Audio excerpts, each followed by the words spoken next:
Russian પૈસા 3 વર્ષ પહેલા જપ્ત અને જમણી કરવામાં આવ્યા હતા, પરંતુ યુરોપ હજુ સુધી તેને કબજે કરવાની હિંમત નથી બતાવી શકી, ઓછામાં ઓછું યુક્રેનને સહાય માટે. યુરોપ ખૂબ ડરે છે, અને યોગ્ય રીતે.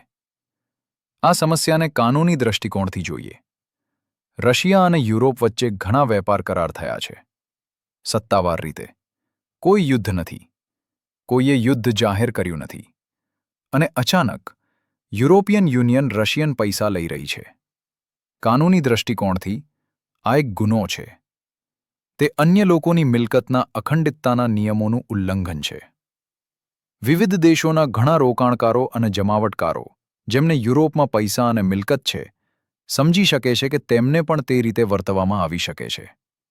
વિના કાનૂની આધાર પર બધું જપ્ત કરવું, નિયમો અને કાયદાઓનું ઉલ્લંઘન કરીને.